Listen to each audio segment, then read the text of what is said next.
Daniel Jones said what? We're going to break that down on today's show. Daniel Jones spoke to the media, and I cannot believe what he just said. But first, Patrick Seatman, former New York Giants now producer, host now of the Vikings channel we have here at Chat Sports, he told me today that there is no way this video could get to 2,000 likes. He said the Giants are now real ones. They ain't that real. Let's prove him wrong. If you want to be 1-0 and you want to stick it to Seeps, hit that thumbs up icon right now.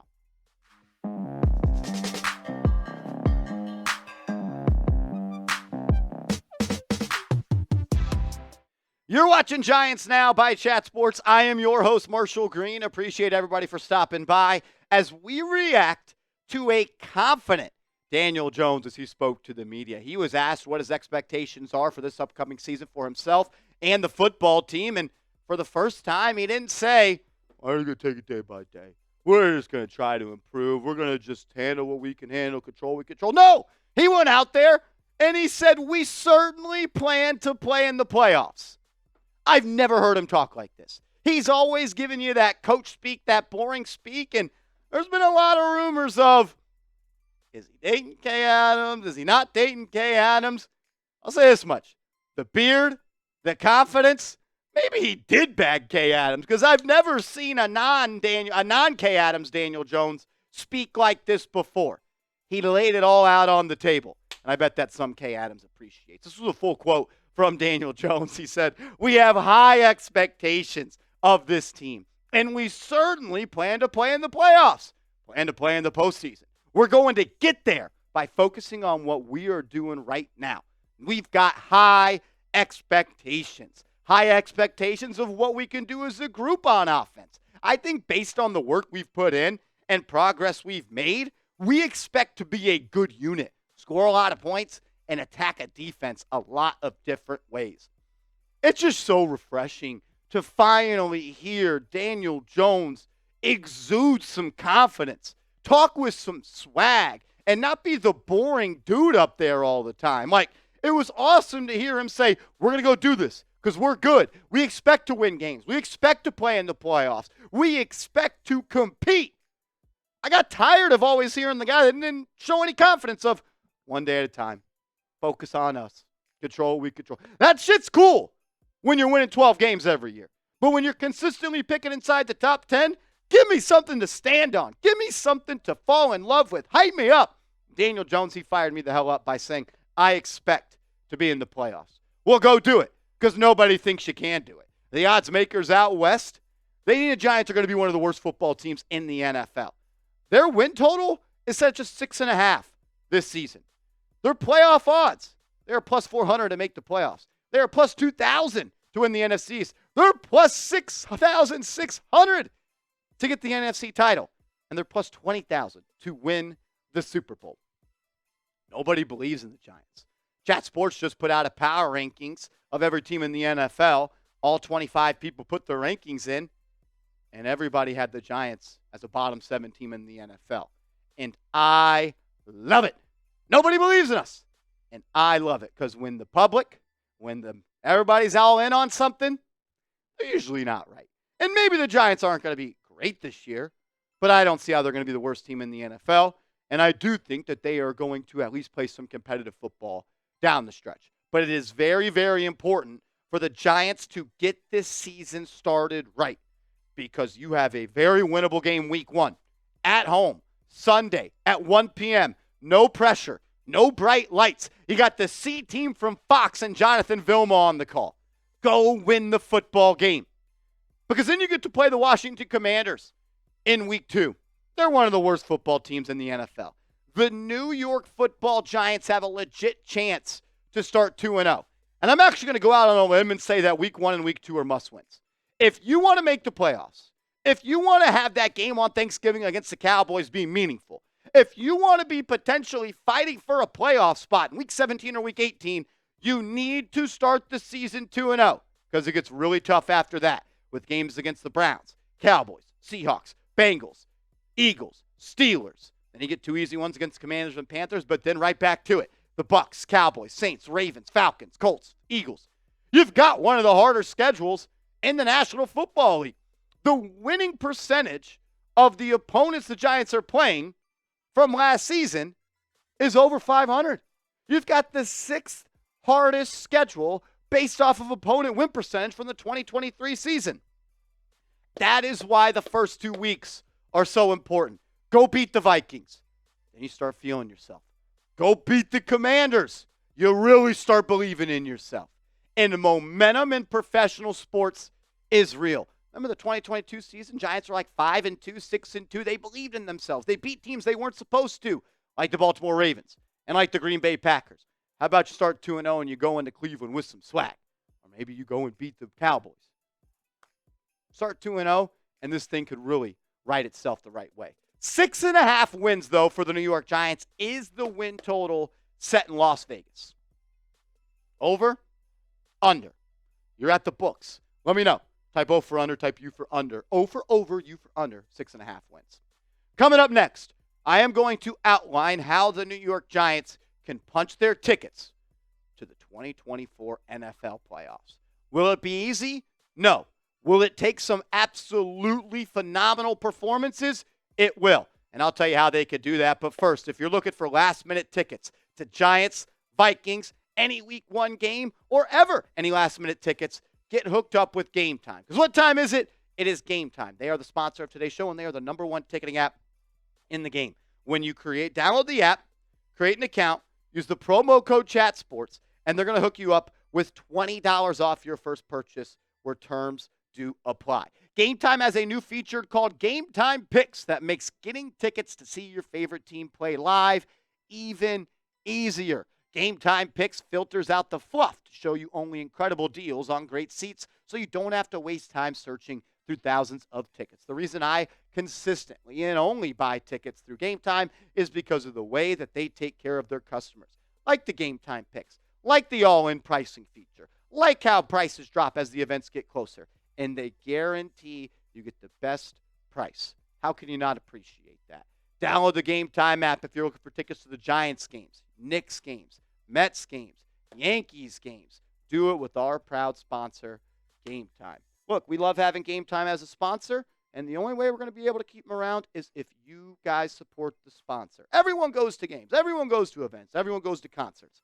Just do it with Game Time and save yourself $20 off your first purchase with the promo code promo code ChatSports. That's promo code ChatSports for $20 off. Download the app, create an account, CHATSPORTS for $20 off. All that information will be clickable down in the comments and description of today's show. If the New York Giants are going to get back to being in the playoffs, it has to be the best year of Daniel Jones' career. That's really the only way it is going to happen. If DJ enters this season and he plays his tail off, and he plays like a lot of people think he can, Giants are going to be fine. But it's got to be better than anything he's done in the National Football League so far. Crazy to think, maybe the best year of his career was his rookie season, where he threw 24 touchdowns in 12 games, averaged 2 touchdown passes per game. But he only completed 61.9% of his passes, and he threw 12 interceptions. I'm looking for a stat line similar to 2022, where he played in 16 games and he threw for 15 touchdowns, just 5 interceptions.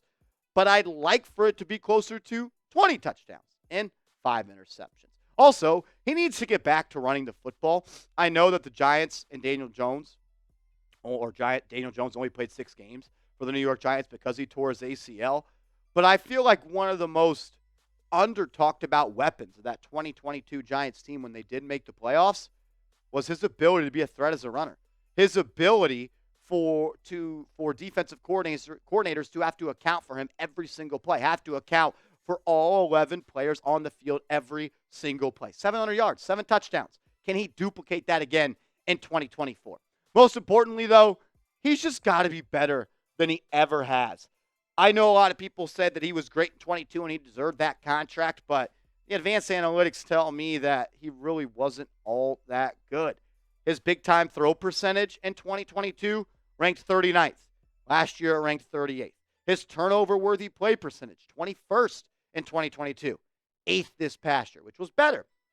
His ADOT, his average depth of target. How far do you throw the football down the field? 40th in 2022 and 39th in 2023. Like, those numbers all need to drastically improve. The Giants need to be an explosive offense if they're going to win games, and it's all resting on the shoulders of number 8. Also, on the other side of the coin, when you talk about the defense, they're going to have to bring it too. They need to be top 10. And I almost put that they need to be top 5. This defense has more talent on it than the offense. This defense has more money spent on it than the offense and way more investments. If the Giants are going to be a playoff team this year, it is going to be because of Dexter Lawrence, Brian Burns, and Kayvon Thibodeau. You gave Dexter Lawrence $90 million. You gave Brian Burns $150 million. Kayvon Thibodeau was a top 5 pick. They all need to have potentially the best seasons of their career. These 3 guys need to combine for 30 sacks. And I'd like to see them close to 150 pressures. It's doable, but they got to be the heartbeat of this defense. And you need just adequate play in the secondary behind them. You need Deonte Banks to take a step. He needs to become a lockdown corner. He needs to be that guy you thought you were selecting in round 1. Can Cordell Flott improve? Can Drew Phillips as a rookie make a play? Does Adoree Jackson still have gas left in the tank? You need your pass rush to get there, and you need your Giants DBs to hold up in coverage. Also, you're going to need Malik Neighbors to be sensational. You're going to need him to be generational. You need this guy to walk into the NFL and say, I'm here. Offensive Rookie of the Year.